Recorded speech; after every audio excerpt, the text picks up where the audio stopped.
Welcome to the Radical Lifestyle Podcast, brought to you by Generation to Generation, where you will be inspired by the past, equipped for the present, and prepared for the future as we engage in conversations with people from around the world.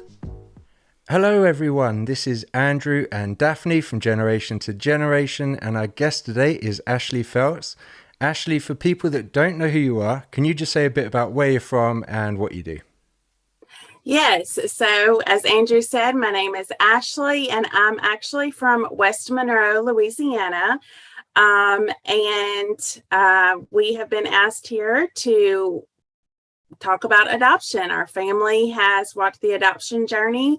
We're actually on our third time around. And so we are just here. We're going to share our story, and I'm very excited to talk with y'all about it today.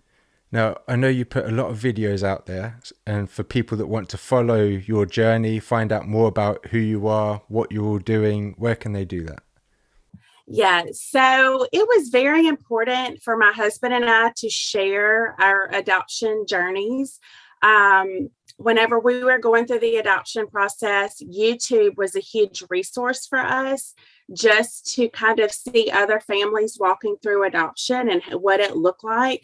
So it was very important for us to also share our journey. And so we did. With our first two adoptions, we shared our videos of each adoption story of Michaela and Isabel, and we just uploaded it on YouTube. Our channel is called The Phelps Family, and that was really all we were going to do. But as time went by, we just decided to kind of start investing into our YouTube channel and sharing our life and just kind of sharing how we live and why we live the way that we do, in hopes to influence others to step out and pursue adoption, or maybe pursue a calling that God's called them to do that maybe they're very fearful of. And so we have a YouTube channel called The Phelps Family, and we share a lot there. And you're also on Instagram?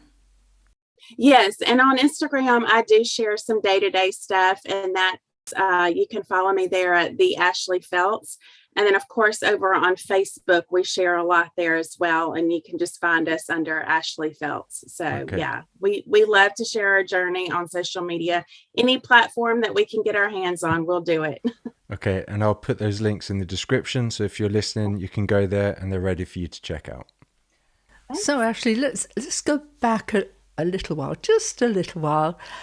When you and Stan got married, was adoption part of the deal, as it were? Because I know some people, they have that conversation up front and they go into it saying adoption's going to be a part of our journey. Was it like that for you? Not necessarily. I mean, whenever we were dating, we briefly spoke about adoption and just kind of like, we would be open to adoption if the time ever came. But it wasn't something that we were dead set on by any means. And so Stan and I have been married for almost 24 years.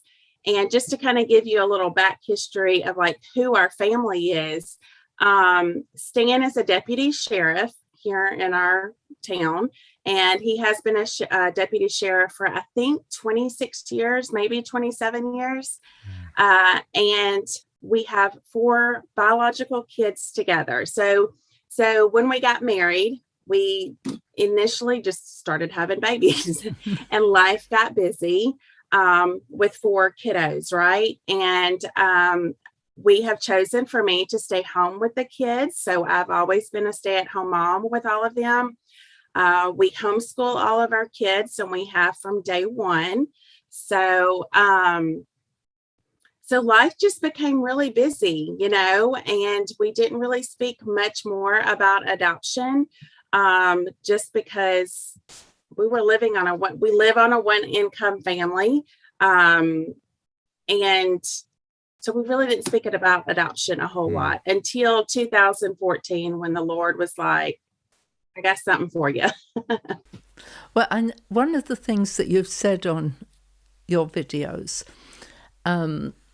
which brings me to this question, I would say probably watching you and listening to you, you would not have the standard statement, "We felt called to it." Mm-hmm.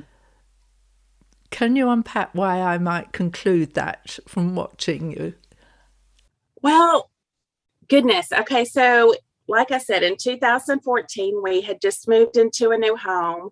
And, we kind of had our agenda of what that year was going to look like and, fixing up our house and getting it to where we wanted it to be. And it just happened one day. I was talking to my sister-in-law, Rhonda, who is Stan's sister, on the phone. And we rarely ever speak on the phone, just because we just didn't communicate that way. But that day we needed to speak on the phone about a specific topic. And she said, she's like, "Hey, look, before we start this conversation, I had a dream last night that I feel like I'm supposed to tell you about." And so I was walking up and down my street on the phone with her, and she told me that she saw, and I get emotional. I'm going to get emotional through this whole podcast today. So we y'all might just bear too. with me. Yeah, don't worry about it. We've cried on a few of them. We've cried on several of them. Yes. And she said, "I had a dream that Stan was holding a dark-skinned little girl, and she was calling him Daddy." And I just started crying like immediately. I didn't really even have time to process what she said. It was like the Lord just kind of like overwhelmed me with, "I need you to wake up and listen, okay?" And so we finished our phone call conversation, and I came back home, and Stan was outside working in the yard. And he was like, what's wrong? Why are you crying? And I told him what Rhonda had told me, and he just broke down. He was literally in the pool, cleaning the pool, and his head was popping out the side of the pool. And he started tearing up and getting very emotional as well. And so that was kind of like the pivotal moment of where we knew God was leading us to something. And so, of course, we kind of talked about it, prayed about it, and decided we were going to wait until the new year to pursue an adoption. We thought we could kind of finish out Christmas and getting some things done that we wanted to do. And so we're like, come January, we'll talk about this and get the things, get the ball rolling. I went to bed that night, and the Lord just very clearly showed me. He said, "Ashley, I don't need you to wait. I need you to put your boat in the water and let me lead it where I may." And I was like, okay, that means we don't need to pray about this anymore, because I feel like a lot of Christians, myself included, use prayer as a form of procrastinating on what we know we are to do, what God has instructed us to do. And it kind of makes us feel all like we're being super, religious and following God by saying we're praying about things. In reality, we know what we're supposed to do, but we're fearful. So we procrastinate and we put it off. So I got up the next day and I told Stan, I said, "Look, this is what I feel like the Lord's telling me. And I feel like we're supposed to go now." And he said, "Okay, let's go." So we immediately started the adoption journey of our little girl in the Philippines, Micaela. And, so with the adoption of Micaela in 2016, it was a very aha moment. It was very like God was showing us, giving us sign after sign of what we were supposed to be doing, right? And with Isabel, we then adopted Isabel from China in 2018.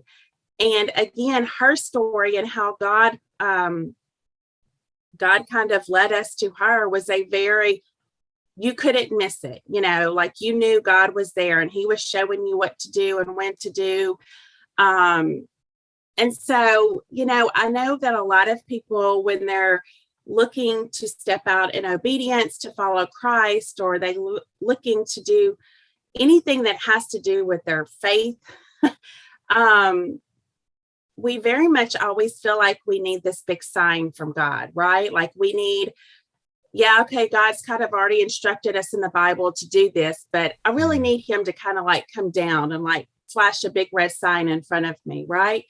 And we have just through the past, I guess, 5 years since they've been home, our view on pursuing adoption has completely changed. And we feel and we know that the Lord has already instructed us to take care of the widows and the orphans. So while you need to be prayerful about choosing adoption and being wise about choosing adoption for your family, I don't feel, and we don't feel, that you need to pray if this is God's will. You don't need to say, God, is this what you want me to do?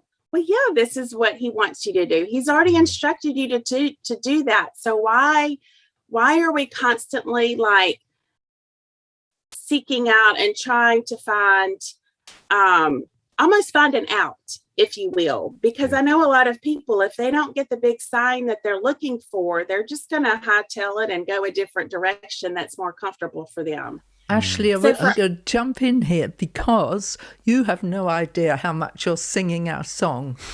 I mean, it drives us crazy. Yeah. Yes. We say that we operate with a yes. God's looking with a generation with a yes in their heart, and we wait for him to say no. Whereas often it happens the other way round. People are operating well on the no and waiting for him to say yes when he's already said so. And for us, one of the big mandates is the Great Commission. And it's like, no, he said, go. Why are we waiting? So, I had to jump in there because we are so strong on this, aren't we? Yeah, a bit about people praying about what they should do. Well, God hasn't spoken to me, so I'm in a time of waiting. Well, he said quite a lot in the Bible that he wants us to get on with. So I don't know, what are you waiting for? Yes. So I just wanted to jump in there because I could feel Andrew too sitting there going, oh, this is so what we're about. Yeah. So yes. Sorry to jump in. Do carry on. No, you can interrupt me at any point. I can get very long-winded. So currently we are in our third adoption process of a little girl in China. Oh, it's an emotional journey right now because there's so many unknowns. But back in April of 2020, so just about a year and a half ago, I was getting on Facebook and I was getting ready to advocate for this little girl. And I was like, oh, we've got to find a little girl for this family. Like, we just need to find someone. And I know I can find a family for this little girl. And as I was getting ready to make a Facebook post with her little picture and all, it was just, again, Ashley, why are you trying to find a family for this little girl when your family is already wanting to add another child into your life through adoption? Why not your family? And it wasn't this huge like aha epiphany moment, sign from God, all these things coming down, kind of like it was with Michaela and Isabel. It was just like, you know what? The Lord has already instructed us to take care of these kids. I don't need to pray. I don't need to pray that the Lord is going to bless us and provide for us and guide us through this adoption journey. Of course, he's going to do it. Adoption is who he is. It is the gospel played out here on earth.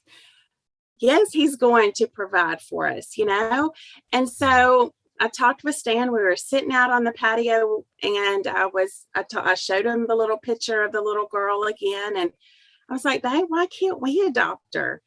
And he just, again, it was just like, "Okay, well let's think on it. Let's think on it for just a day or two, and then we can decide." But pretty much, yeah, I'm on board. And so we talked with our kids that night, and again, it was like this 30-second conversation with our kids who, let's see, at the time were, I don't know, 16, 13, and 9.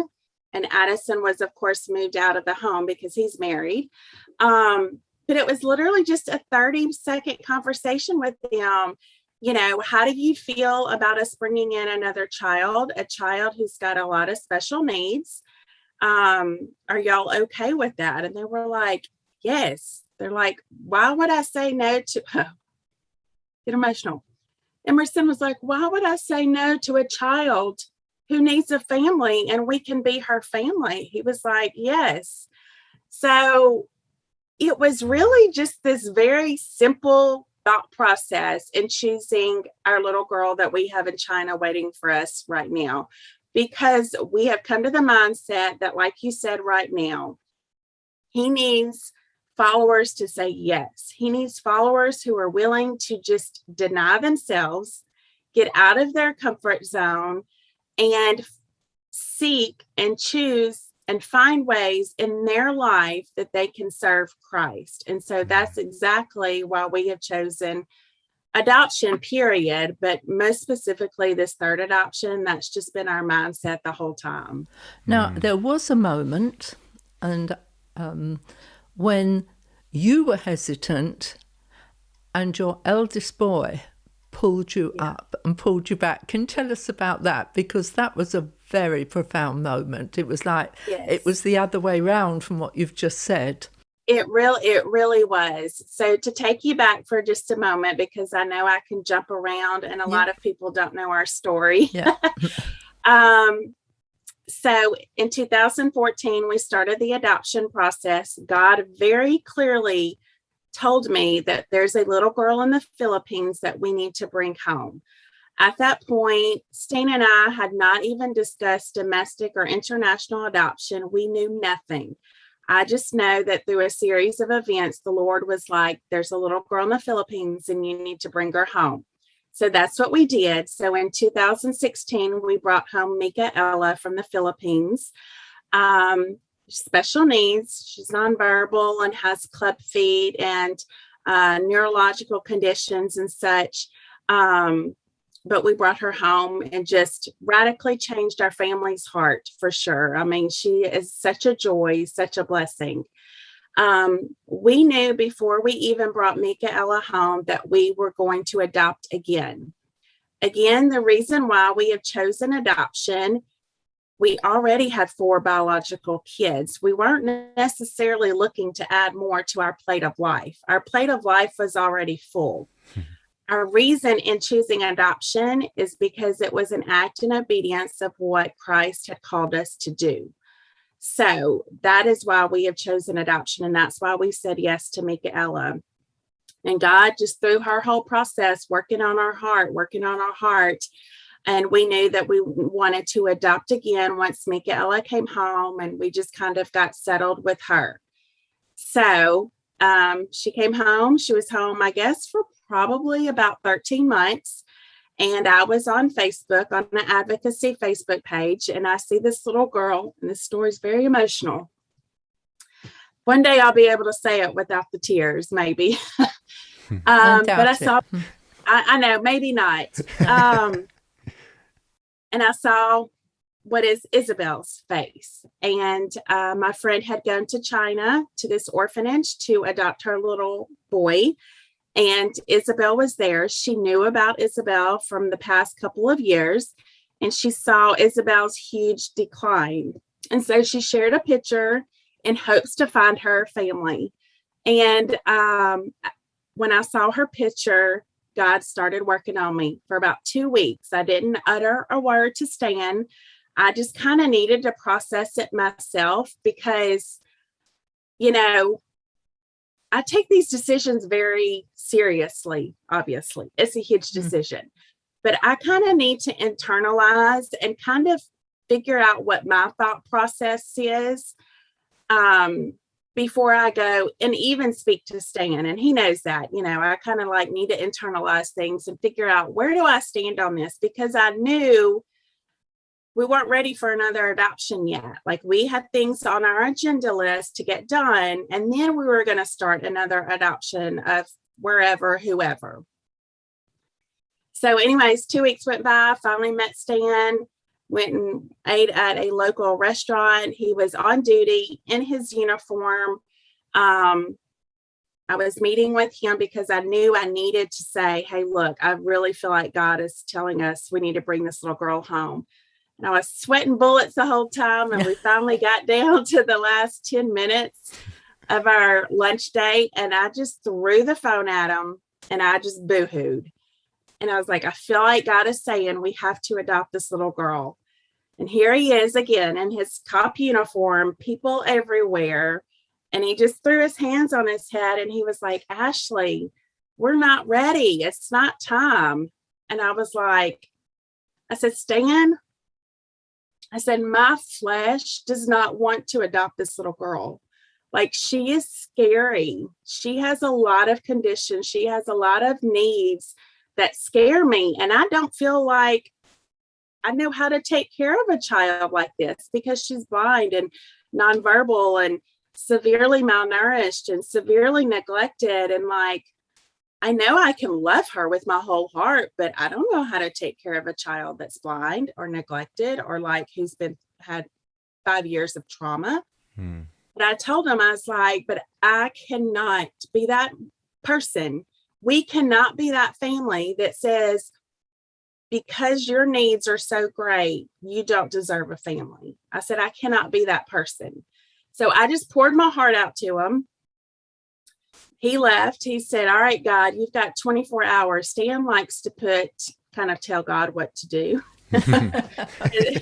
He's kind of like, okay, God, if you want us to adopt this child, you're going to have to burden me like you've burdened Ashley, and you have 24 hours to do it. Did you just start blowing up his phone with images? Yeah. I've got 24 hours, quick. Yeah. And I walked out of there and I wasn't stressed. I wasn't worried. I knew what the outcome would be. And I know Stan's heart. It just took him by surprise, obviously. So he went to work, came home that evening, and this is the part where we're getting to. And we're both sitting on the couch, very solemn and heavy, because it's heavy. It's bringing in a child that has some significant needs into your family. And Addison, I guess, who was 16 at that time, I think, came in the door and he was like, what's wrong? Why the long faces? And I said, well, Addison, there's this little girl in China. And he said, oh dear. He did. He just hung his head like this. He was like, oh dear. I know what's coming. I know it's coming. And I said, but she's blind and she has a lot of other needs. And he was like, okay. And he was like, well, y'all need to adopt her and go bring her home. And Stan was like, Addison, almost kind of like in a frustrated, like, Addison, it's not that simple. You can't just go adopt a blind child. And Addison just looked up at him, just a very calm, strong, respectful response. You're going to make me cry. I know. And it was, well, Dad, would she be better off blind in an orphanage or blind in our home? And then we were like, okay.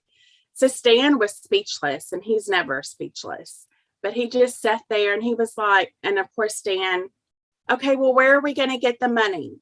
Because this adoption will happen fast. We have to get her home fast. Where are we going to get $35,000? And of course, Addison responded, well, like, he provided it for Michaela's adoption. Why wouldn't he provide it for this little girl too?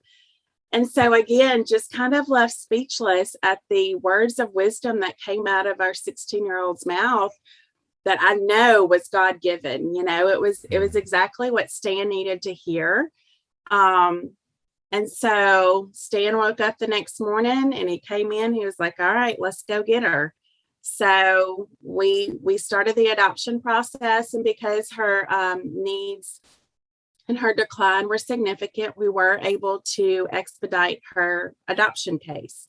And so instead of it taking about 10 months to bring her home, we completed it and traveled within 6 months. I've already spoken about social media. We share a lot on social media, and we feel a huge burden to share. I think this is why I get us so emotional. We feel a huge burden and a huge sense of responsibility to share what we're walking through, not to point fingers at us or to give us a pat on the back or anything like that. But we feel like this day and age, Christians most specifically are in this mindset of looking for ways that God can serve them. And how can God bless me? And how can he give me what the desires of my heart? Instead of, we are to seek him. And what can we do to give him the desires of his heart? What can we do to serve him here on earth? Because most of what we do here on earth, it has nothing to do with the impact of the kingdom of God. It has nothing to do with it. It has no eternal value on it, I guess you could say. So we take it very heavy. And so we share our journey a whole lot in hopes that it will encourage others to not only pursue adoption, but to also like look at their lives and be like, how am I living for Christ? Am I more concerned about him doing for me or me doing for him? So through that and through sharing on social media, of course, that is how God has provided for both of our adoptions. And so with Michaela's adoption through social media only, just sharing our story, sharing the good, the bad, and the ugly of the whole process and the journey. He did provide $32,000 for Michaela's adoption in 1 year.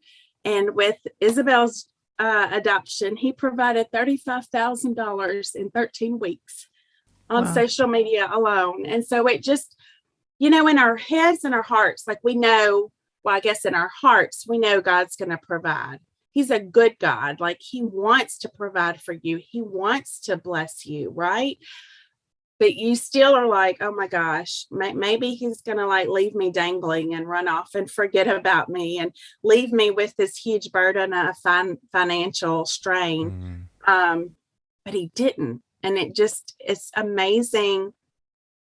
The people, the complete strangers that he used to provide for our adoptions blows our mind. And so now with our third current adoption, we started it in the midst of the pandemic and there was really no rush for anything. Paperwork was moving slowly, because everything was shut down. Yet he still managed to completely, fully fund our adoption in 6 months. So like we are fully funded with this adoption right now and have been for almost a year. So it's just amazing. It's just amazing to see how he wants to bless those who are choosing to say yes. Like you said a while ago, who are choosing to say yes. And it's not on anything. Again, it's not a pat on our back. And this isn't something that we want attention for. It's just, it is what it is. And the Lord wants to bless us and he wants to give to his children. And he just wants and is seeking out for those who are choosing to say yes and just get up and do it. The second child was very much kind of brought to your attention. And you mentioned that both have disabilities. But with the first child, did you decide if we're going to adopt, I want to find a child with disabilities? Or why did you come to the decision that you want to go with the disabilities route? I mean, someone might say, you know what, absolutely, let's go with adoption, but you can adopt a child with less challenges. And now, obviously, all the children are worthy of a good home to go to and be in. So what was it that prompted you to say, you know what, I want to go with a disability? Yeah, that's a really great question. So with the first adoption, again, we didn't know domestic or international, special needs or not special needs. We just knew the Lord said the Philippines. So we got on the internet, again, not knowing a thing about adoption agencies, but we're like, God, you're going to have to show us which agency, because an agency can make or break you.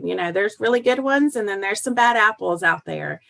And I was like, God, I was so fearful through the first adoption that we were going to make the wrong decisions. Like we were going to choose the wrong agency, choose the wrong child, and like all these things.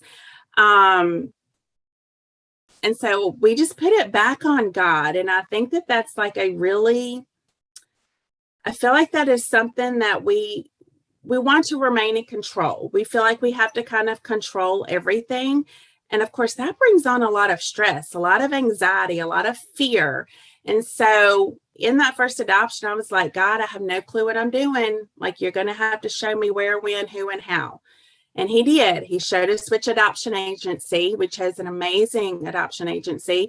And it just so happens that they did have a program in the Philippines, and it was for special needs kids only.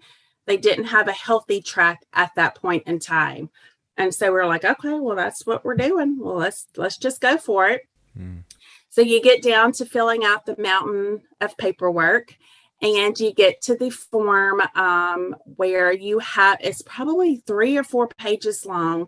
It's every medical condition you can think of. And so you have to go through and check which special needs you'll accept and which ones you won't accept. Wow. So wow.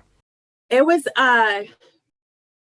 was very, very overwhelming. And again, we weren't prepared for it because we've never done this before. But like, we were, looking at all these needs on this list, and we were going to Google to try to figure out, like, what is that condition? We don't know what that is. And really wrestled with it because, again, what you're thinking in your mind is, if I say I won't accept a child with that medical condition, that's saying that child is not worthy of a family. And I can't be that person. Yet I've got to use wisdom and knowing what our family can handle. So there's finding that balance right there. And for Stan, God burdened him, and he really spoke to him on this issue as we were filling out those forms over the course of about 24 hours. And he was like, Stan, he said, what if I didn't accept you into my family with all your sin, all your baggage, all your yuck? What if I didn't accept you into my family? Yet I did. I chose you. I accepted you. Why wouldn't you accept a child of mine? And so, again, the adoption gospel played out here on earth. That's exactly what it is. And so we had the mindset of, we'll take on any child. Like, I think there was one condition that we said no to because it was like a blood disorder spread between, like we had to think about our other children too. And so there was one condition that we said, we probably couldn't do that one. But other than that, we were wide open. We will take whatever child with whatever condition. And I know that is, that's a lot to take in. And I know that is scary to a lot of people. But again, when you're looking at choosing adoption through the eyes of Christ, it really changes your whole perspective on everything. And I understand I can say this more confidently now because we're in our 3rd adoption. But it is amazing how God has just transformed our hearts and softened our hearts for what is most important to him. So that is how we ended up in special needs adoption. And it's interesting because once Michaela came home, she had, nonverbal, and she has some significant needs, but communication has always been relatively easy. She's just a joyous, happy, easy child. So the transition and bringing her into our home was just very, very easy, Anyways, from about a year after she came home, I was steadily on YouTube watching videos, and I found myself watching all these videos of these special needs kids that came into people's families through adoptions, these kids who had significant needs. Like, yes, Michaela had significant needs, but she's easy. Like it's manageable. But God was starting to soften my heart for a kid that everyone else would have said no to. And you can only credit that to Christ working on my heart, because my flesh wants to scream, no, that's going to make me too uncomfortable. So I knew with the second adoption that child was probably going to have some pretty significant needs that were going to rock our world. But I was in for it, and Stan was in for it. And Isabel has rocked our world for sure. You mentioned that sorry, did you want to? I was just going to say, you mentioned in the first adoption, before that was even finished, you knew you were going to adopt again. What was it in that process that made you realize, oh, this is going to happen again? just God working on our heart, just seeing that this is a way to serve Christ, and this is something that needs to be done. Oh, and I didn't know this. Once we brought Michaela home, so we went to the Philippines for about a week to bring her home. And, Stina and I prepared ourselves very, very well for the trip. We didn't have any expectations of what the bonding was going to look like. We really just were low key on all of it, which is really the mindset you need to have going into it.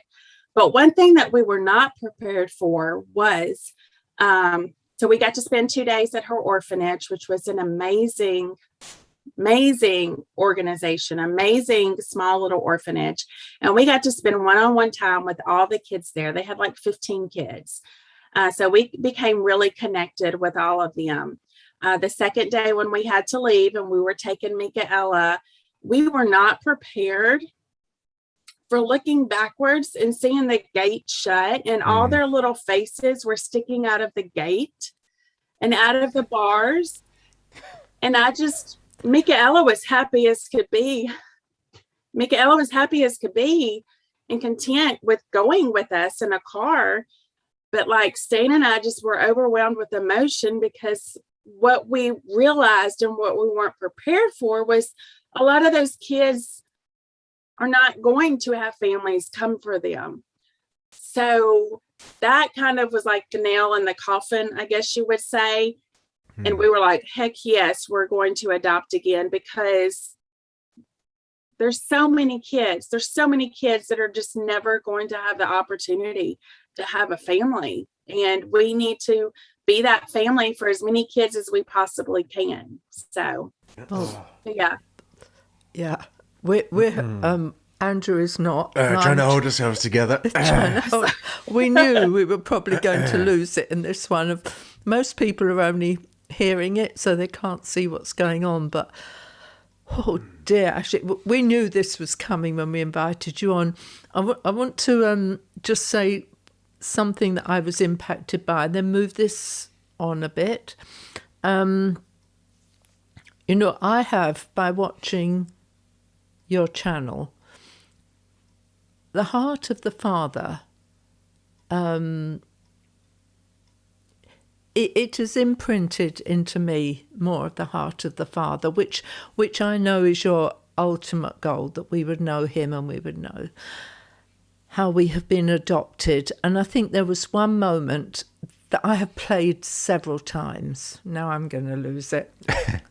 Where you're walking towards Isabel and she's in this little buggy or something, and she's in a desperate state, and you have to, if you're listening to this, go and watch, because I cannot even describe. And you went on afterwards in a later video, I think, or in that one, to say that she smelled. She weighed about 17 pounds. She was in the state of all states. And Stan, he walked straight up to her. Everything else was, he didn't even look at the people around. He didn't acknowledge them. He walked straight up to this child. He picked her up and he brought her to himself. And in that moment, it was like, I don't care what else is going on. Who's there? I have my child. And he said afterwards, he said, I looked at her and I thought how beautiful she was, because she's my daughter. And that moment has really, I can play it over and over in my mind as so impacting. So I have to get us out here and try and hold together in this next one, which I know is really, really hard for you. But I think it's really important that people see and understand this adoption journey and what it means.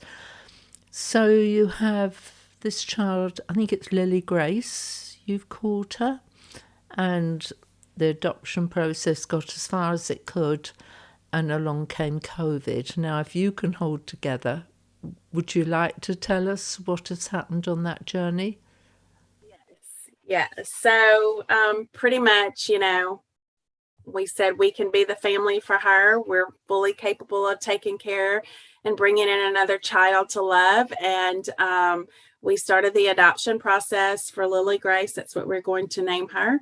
I guess in May of 2020. And again, we hit the ground running, because when Stan and I choose really anything in life, once we make the decision, like, we're no holds bar, we get up and go.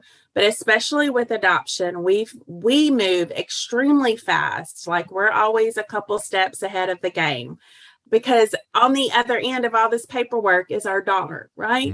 So we're moving along, and the pandemic obviously has shut everything down. At this point, this was on the U.S. side, just with immigration paperwork and things like that. And so that was really, really frustrating. But I had, again, because we walked through 2 adoptions before this one, we obviously have seen and known and understand God's peace on a whole new level. And understanding that although we can't always see his ways and his timing, but his ways are perfect and his timing is perfect, because we can look back, especially in Mikaela's adoption, our first adoption. Boy, we caused ourselves so much angst and anxiety because we felt the need to control it. And we were like, we can't see God moving. Why is he not bringing our little girl home now? Why is it taking so long? And in hindsight, oh my goodness, we can go back and say, this is why this didn't happen here. This is why this didn't happen here. And this is why this happened here. So we have this newfound understanding of God's perfect timing and perfect plan. So through the pandemic with her adoption, it was just really quiet. Paperwork would move along at a snail's pace. So Lily Grace has lived in an orphanage there in China. She just turned 4, so she has lived there her entire life. And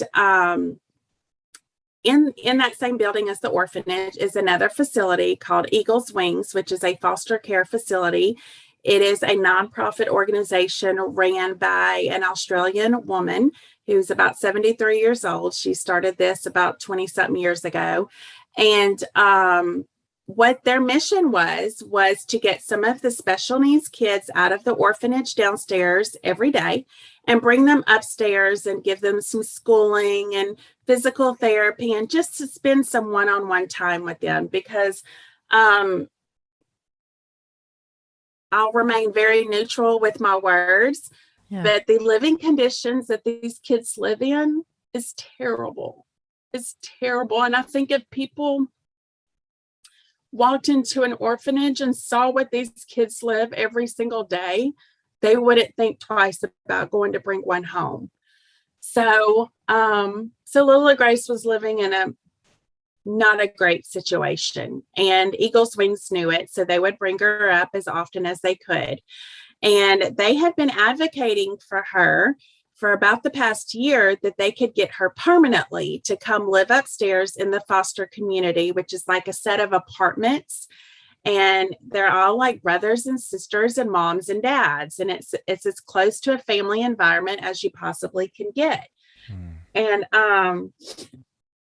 back in December of 2020, I received an email from one of the directors, and she just 2 sentences. She was like, I just wanted to let you know that your little girl is safe and sound with us until you bring her home. And I was like, oh my God, such a sigh of relief, because I knew she was in a good place in that foster facility. I knew she was being loved on. All of the pictures over the course of her little 3.5-year life prior to moving up to Eagle's Wings, she had such sadness on her face. Like, that was one of the kids that you could look at the picture and be like, that little girl has no hope. She has no reason to live. It's just such sadness in her eyes and her face. And every picture we would get, I would be like, oh, I just cannot wait to hold her and help her just bring joy to her life and a smile to her face. So she's been living upstairs in Eagle's Wings for about 6 months. 6 months, and she's like a different child. She's healthier, she's happier, she's smiling, she's walking, she can climb up and down stairs.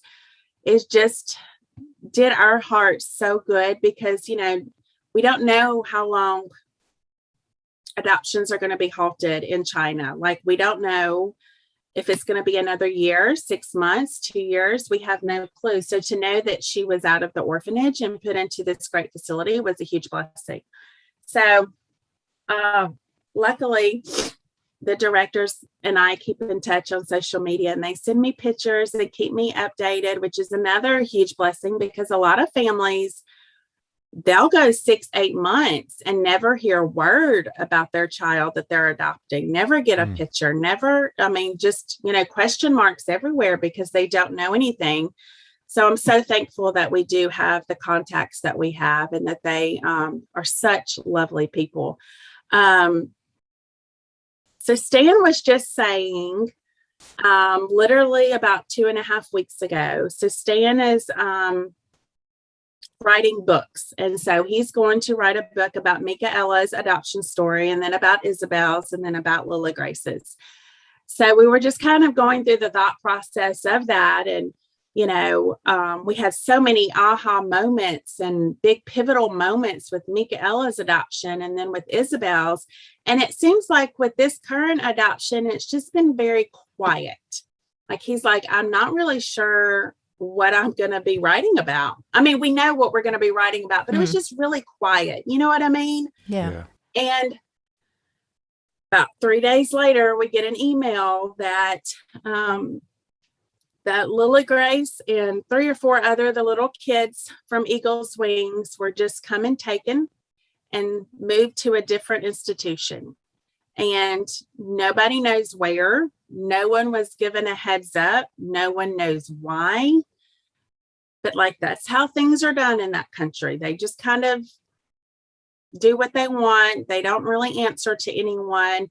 And it just, oh my goodness, I just started boohooing because our little girl had just kind of gotten to a place where she was smiling and happy, and you could tell she was living a good life in that foster facility. And now she was ripped from it, ripped from all that she knew and all that she was thriving from, not to mention the other 4 kids that went with her. And so no one knows where she went and what institution. Maybe she went to somewhere that they could offer her more physical therapy and do more things with her, but I don't really know. And it's just very frustrating not to have answers and not to know where our little girl is. It's very frustrating because she was thriving in Eagle's Wings. There was no reason to take her out. And again, I have to be choosy with my words and how I speak about the whole situation in the country so as to not be disrespectful. But if I don't watch it, it can create a lot of anger within me, a lot of anger, a lot of anxiety. But I'm just steadily choosing to know that God's taking care of her and that He loves her far more than I ever could. And just knowing and resting in the peace that He's got her. I mean, it's just as simple as that. It's not always easy to lead with that mindset day to day. And I said it on a video yesterday on YouTube is, there are some days where we can just lead with the peace of God and the understanding of knowing He is good and He is going to work all things together for His good. And then there are other days where I'm just really ticked off and I want to fuss at God and say, what the heck are you doing? Where are you? The orphan crisis across the world is crazy scary, right? But right now, the situation we're in is in China, they're not resuming adoptions right now, and there's no time frame. And there's 400 plus families who have kids waiting to come home. And it's very hard to see, how is God working? Where is God working in this storm? But like in my heart of hearts and who I am to my core is, I know he's working. I just can't see it. And kind of like part of it is probably how he wants it, because when you get to that place of being vulnerable and really not having any control over the situation at all, not having any answers, your only option is to rely on him. Your only option is you got to increase that faith, increase that trust in him. And that's where he wants you, because through that, he's molding you and shaping you. It's just really hard. Yeah, I'm reminded, as you're speaking all the time, the scripture in Matthew 18, the parable of the lost sheep, is actually about children. In Luke, it's about evangelism, but Matthew 18, it's about children. And the one that got lost. And he said, he is not willing that one of these little ones should perish. And I know that's the heart of the Father for Lily Grace. He is not willing that his one little one should perish, but he will be going after her and leaving the 99 who are safely tucked up in homes across the world with parents. His eye will be on your Lily Grace to go after her, because that's so his. good. That's he is not willing. It's against his will that she should suffer. And I just want to, in all that God has done through this, you're not giving up pursuing. You're not giving up pursuing adoption. You're not giving up pursuing anything of it. And you said in this time of almost like silence for you, in this time of when the pause button has been pressed, you talked about your vision to help that very place that Lily Grace was helped so much. Can you just talk about that? Because this isn't something we usually do on a podcast, and we've never done it on a podcast before. But I feel like it would be abortive to not give you the opportunity to talk about your heart in order to be able to help them. Yeah. So through social media and through our journeys with adoption, we have grown a platform of followers and people who like to reach out to us if there's questions about adoptions, or just know like what our process, how is Isabel doing? How is Mika doing? People are just really invested in these little girls and into our lives. And because of that, I have had the opportunity, and I feel a great sense of responsibility when prompted by God to reach out and help and help others who are needing financial assistance.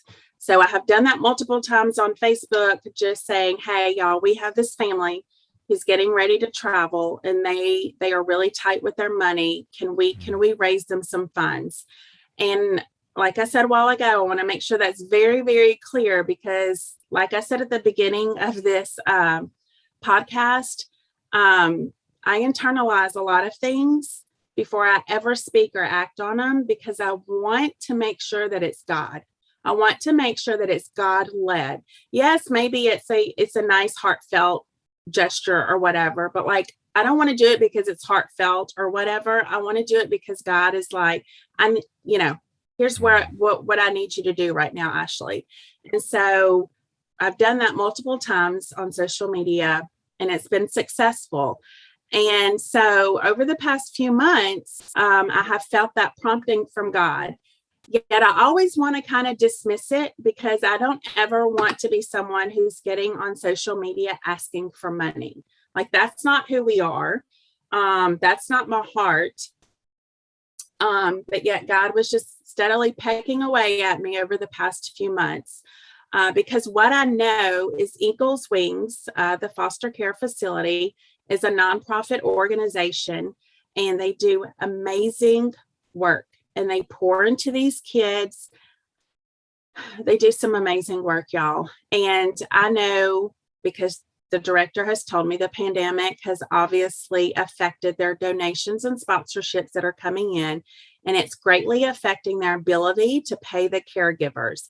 And if they have to let caregivers go, that means the children aren't getting as much one-on-one attention. And we don't want that to happen. And so they have really financially been struggling, as a lot of people are across the globe due to the pandemic. You know, it's everyone is really suffering from it. So anyways, I just was finally like, okay, God, like, let's try to raise some money for this organization, because, you know, I can't actively do anything to bring my little girl home. And that's what's so frustrating, is my hands are tied. I can't do anything. So stepping out and trying to do something for this organization that actually is making an impact in the orphan crisis and actually impacting each little life that they come in touch with, I want to be a part of that. I want to help, because that's all I know I can do right now. And that's within my control. So yesterday we decided that we're just going to put that out on one of our YouTube videos. We talked about our adoption update, and then I just kind of gave the history of Eagle's Wings and what our heart is on helping just raise them some financial funds to hopefully lighten the load.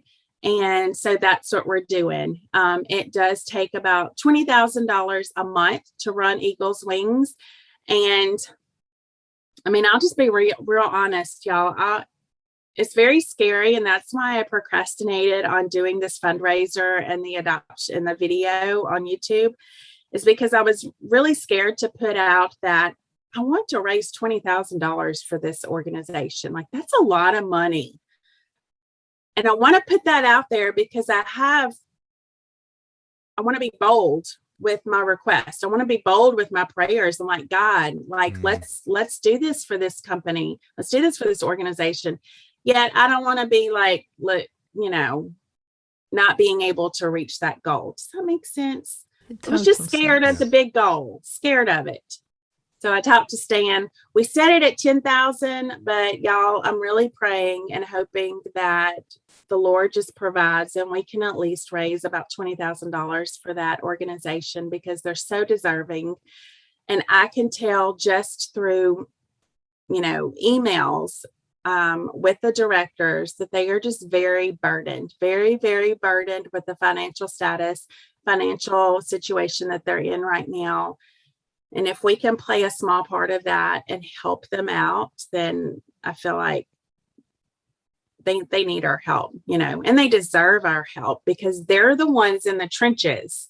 Like, they're the ones in the trenches doing the hard work day to day, working with the officials in China and doing the things that they're requesting that they have to be done, yet bringing in their vision and bringing in what they want for these little orphans. Like, it's, you know, it's a thing they've got to like mesh together, and it's just a lot of hard work. And so they're in the trenches doing it every day. They're in the trenches taking care of my little girl, taking care of my little girl. Like, this is the least I can do for them. And so that's what we're doing. When you say $20,000, are you talking about trying to raise $20,000 one-off, or is this ongoing support that you're trying to raise? So in my mind, so what I would love is for people to go to Eagle's Wings website, and they directly can sponsor a child monthly, or they can donate monthly. Okay. So obviously that would be residual income, you know, coming in for them monthly. But I know a lot of people won't do that. So in my mind, I'm just doing a one-time fundraiser. I don't know how long it will last, a couple of weeks, a couple months. I'm not really sure. I'm just going to kind of let God lead that.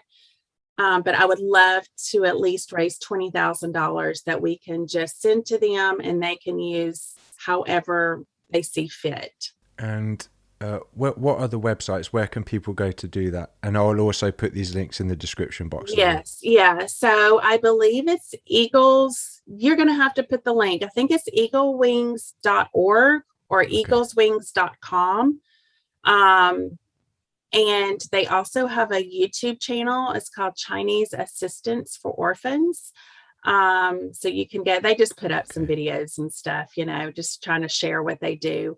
But you also can go to my YouTube channel, and the GoFundMe account, my PayPal, my Venmo will all be listed there so that people can donate what's most comfortable for them. Okay. And then Stan and I will be in charge of getting every penny over to Eagle's Wings in their account. So. All right. And again, for everyone listening, we'll put all of these links in the description box. So go there, check those out, go help support this organization. Are you wanting to say something? Well, I was just going to say, he's not willing that one of these little ones should perish. He uses us on that mission. And, we cannot say strongly enough how much we want to support Ashley and how much we hope that people listening here will go sponsor a child, give to Eagle's Wings, give via Ashley. Like I said, we've been doing this, I don't know how many hundred podcasts. We have never done this before. So none of you, please, if everybody who hears this, take some action. It can make a difference. And, it's one thing to be a part of, let's say, the pro-life movement. Maybe you're against things like abortion, and you can be that, but it's also good to be pro something. And so this is an opportunity for you to be pro the adoption movement, for organizations which are helping children that are in the foster care system or in these places that Ashley's been talking about in China. So this is an opportunity for you to go, you know what, I'm against that, and I'm going to be proactive in my support for this. So I hope that people listening will take that opportunity to go and, even if you think it's just a small amount, maybe for you think it's not going to make much of a difference. But when lots of people do those small things, it can make a big difference in the life of a child. So Ashley, thank you so much for taking the time. We really appreciate it, you coming and sharing some of your story and your journey with us. And hopefully lots of people are inspired by this. And I already can think of a few people that I'll be sending this to, and they will probably, they may thank me for it initially, maybe not so much, because I know they've got that inkling in the back of their minds that they may end up having to go down this road. And so, thank you so much. We really appreciate you taking the time. Thank you, Ashley. Thank y'all so much for having me, and thank you for letting me share about Eagle's Wings. And I know that's not something y'all normally do, but I really appreciate it. And like you said a while ago, I just want to encourage everyone that in regards to the donations to Eagle's Wings, like every bit adds up, y'all. Because we've seen it with 3 adoptions, the Lord's provided, I don't know, over $120,000 for our family through these adoptions. And that wasn't through people giving huge gifts. It was literally $5, $7, $10, $100. And so I loved what Andrew said, is just, you can, have things that you don't stand for, but what are you standing for? And what are you actively doing to stand up and stand in the gap for that cause? So I appreciate y'all so much for having us on here. And if anyone ever has any questions about adoption journey or anything at all, you can find me on social media, and I will be more than happy to answer any questions and chit chat with you. Well, we're going to have Ashley back on a different but topic the same, about raising her kids and family. And perhaps when you come back, Ashley, we can have an update on Lily Grace and how things are going there, and we can track with your story. Although people go to social media, they can also track there. So lots of love from us, and thank you again, Ashley, so much. Thank you. I thoroughly enjoyed visiting with y'all. Thank you for listening to this episode. If it inspired you, please rate us and subscribe on Apple or Google Podcasts, Spotify, or another podcast platform.